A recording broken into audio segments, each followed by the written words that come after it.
is Jackie Kerr. I was in Peace Corps from 1971 to 1974, and my assigned area was Loja, Ecuador. I was in the southern mountains region, and I was assigned to a nutrition education program. One of the centers we went to was in Amalusa, which is about 12 hours by bus from Loja, up high in the mountains. And when we were there on one visit, there was a small girl there who had club feet and she wasn't able to walk.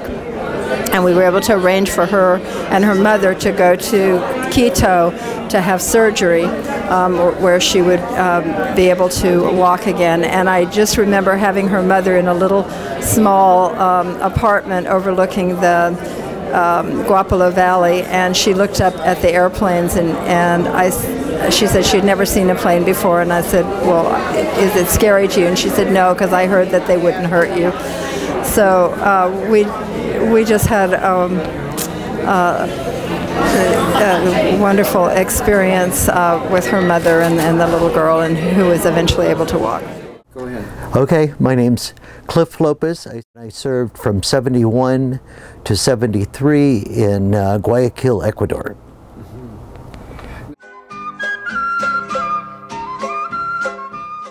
Ecuador group, we probably 25 of us have stayed in close contact. We're in email. We've had 2 reunions. You know, I attribute part of that to having women in the group, you know, because the guys just kind of go, eh. But, you know, both of the reunions were put together by one of the women in the group, and she's really energetic, and it was a really important time in her life. It was a really important time for all of us in our life, you know, life-changing experience. And so we've all stayed in close contact. I have 4 people that I probably talk to once a month. Wow. Yeah. One of them, a husband and wife team, live in just north of San Francisco. Mm-hmm. And then another guy lives in Chicago.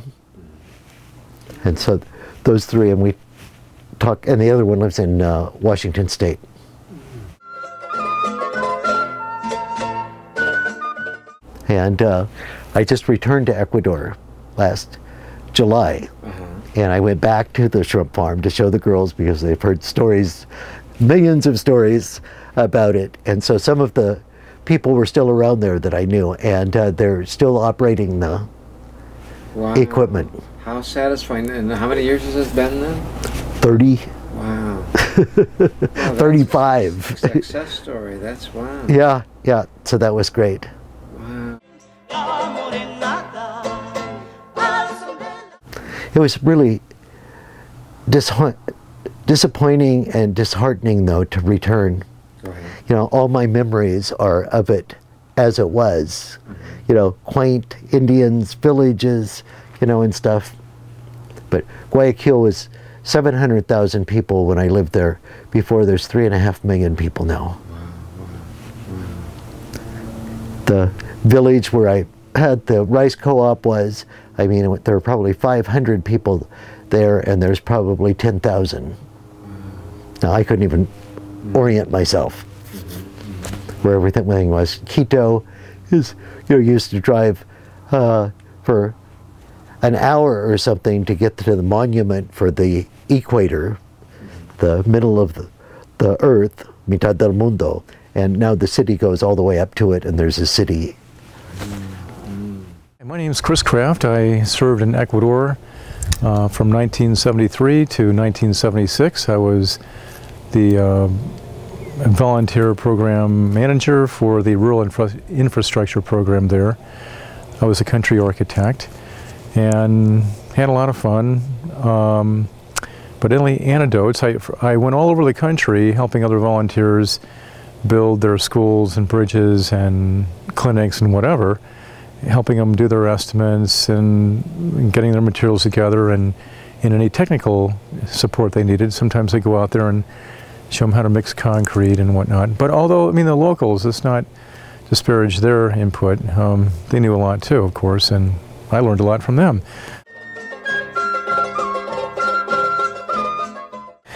And so all the materials had to be brought in by mule or on the backs of men.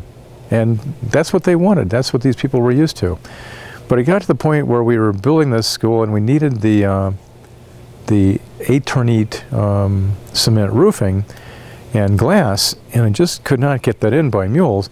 So I went down the mountains over the Inca Trail, the old Inca Trail, and I happened to be walking across, or came by the bus took me by the Ecuadorian Air Force Base. And this is like 5:30, 6 o'clock in the morning.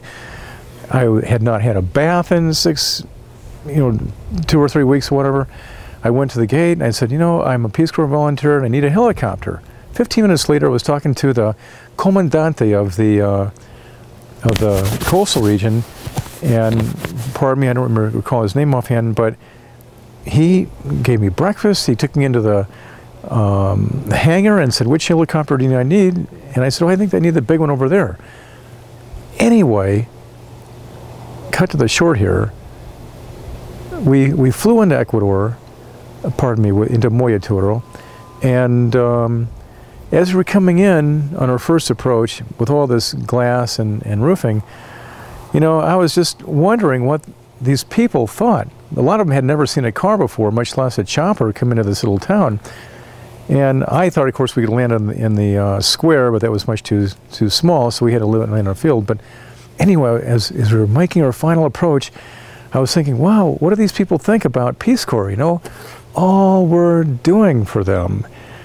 At the same time, all of their straw roofs blew off. And anyway, it all worked out, but, you know, it was sort of ironical. Anyway, that's all I have to say. Goodbye. My name is Mary Grace Ott, and I was in Ecuador from 1976 to 1980. I extended twice. And my daughter currently is in Peace Corps Ukraine. She's been there about 1.5 years, and she's teaching English as a second language. My project was in the area of special education, and I worked with preschool children who had handicapping conditions.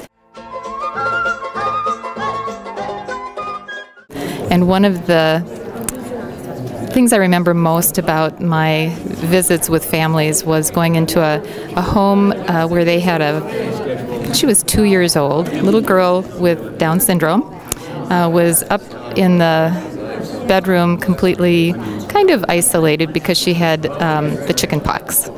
And so she was quite sick, and during the time I was there, she learned to crawl and she learned to sit up, and the parents became much more interested in caring for her.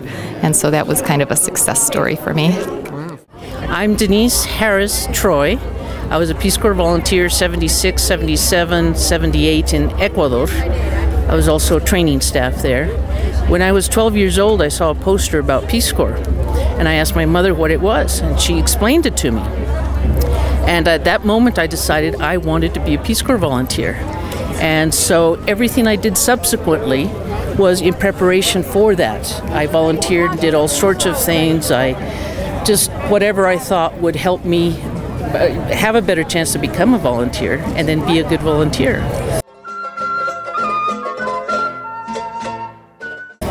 So I was so thrilled. I mean, I became a volunteer and had a wonderful experience, and then went on to be staff member in a couple of other Peace Corps countries. And my dreams came through. Hi, Tony Thompson from Tampa, Florida. Okay, Ecuador, 1976 to 78, and I served in Quito and Conocoto, right outside of Quito.